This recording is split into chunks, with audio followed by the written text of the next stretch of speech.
Hello, Dale and Scarlett. All right, finally had a chance to sit down and work on your plan at swim meet, so I can do this uninterrupted. So let me take you on a tour of my ideas. Disclaimer: these are ideas. If you like them, great. If you don't, then give me feedback, and we'll start over with something that does appeal more to you. So the first idea I had is, what do we do with this bed? How do we simplify it? And how do we also bring in the hardscape that you had shown me in your photos? Now, these are my ideas. If you like it, great. If not, that's fine. But here's the first concept, and that is to bring a swooping wall that goes around it, and then it comes up to an apex where you have the lights hanging from there, as you see in here. That was just what hit me. I know you had this in there, which we can definitely do this if that's what you like. I just wanted to show you this as an alternative concept of what can be done. Next part, how do we make your yard really stand out? In other words, you can say, hey, I'm Ogletree, I'm the yard with the interesting looking feature in the front. So we talked about these random grasses out here, and just that they're random and they don't do a whole lot for you. From that grew what you're about to see here.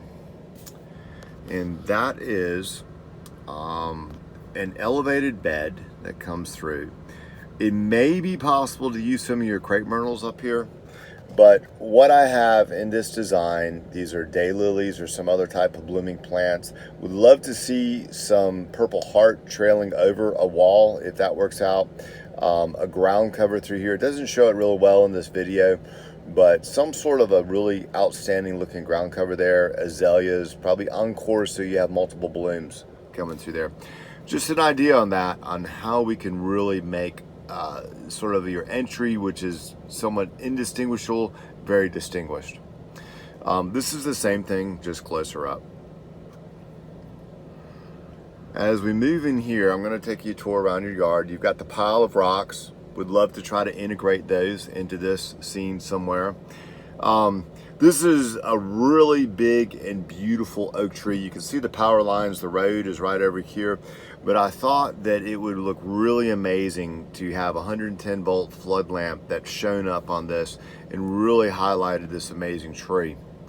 In here, we talked about the rock, just these random rock that don't serve much of a purpose other than make maintenance difficult for you and look like a pile of rock in your yard. Because most people probably aren't seeing the drains and they just go, why is that pile of rock there? Taking out some of the random landscape clutter that you can see. Limb up some of your trees. Limbing up does a tremendous amount of good. In this bed right here, most of these plants I would consider landscape clutter, except for the one gardenia, in which case I would say let's turn a bush into more of a tree. This will get a lot bigger. It will almost double, I've seen triple in size, and it can be a really neat feature to your landscape, plus the fragrance. Potentially move this so we don't have to cover that with rock to keep people from running over it, or maybe even explore another option of stabilizing that, because I'm sure this is here because it's been run over and they've had to repair it umpteen dozen times. In the front, we'll get some numbers for covering the steps with flagstone as well as up here. And if you wanted, we can even take flagstone out through here. This starts getting to be rather expensive when that is done, but I would start, maybe just depending on your budget, with just cleaning this, pressure washing this, maybe even staining it. Those are some more cost-effective ways of making this part look more attractive. But this would probably fall in with a decent budget. Just saying, hey, this is what you want, acknowledging that. Front of the house. What can we do to the front of the house? So here are my ideas. Most of this comes out. What I kept were the dwarf yaupons and the river birch that are right here. Most everything comes out. And here's what we've got. So it's hard to see in here, but I've taken the dwarf yaupons, I pulled it over here more. All of this is removed. I like the motif of this dwarf yaupon here. I put it up in this location, but then added camellias. Probably something with a darker color so it stands out more against the white. Ideally a red Japanese maple. Or in the entryway, some sort of a perennial flower. These I drew in were purple coneflower. A ground cover that you can see in there. Variegated liriope, solid liriope. Those are just a few of the many different things. Daylilies even, those would work. And then since we've got this one river birch over here, almost creating a frame, I've added a second one over there to frame your house. And then underneath it, there are gardenia or some type of plant right in here with, again, more of the ground cover in that location.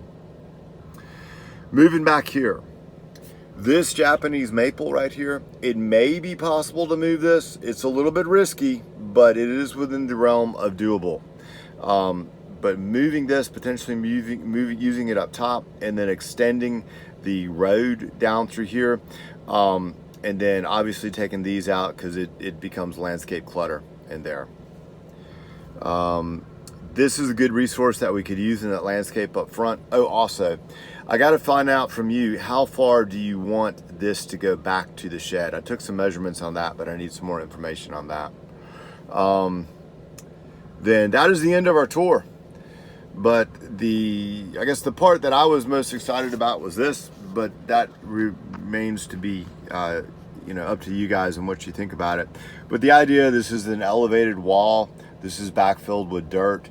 It's a very outstanding feature in this whole composition. We're probably going over the budget that I described to you. Definitely with this hardscape, when I gave you a budget, I'm thinking more just planting. By the time you do steps in the back walkway, I'll get you numbers on that. But let's start dreaming, and then we'll figure out what falls within your budget with those dreams. Let's see. And that is the end of my explanation of my tour. Thank you so much, and look forward to talking with you more about it.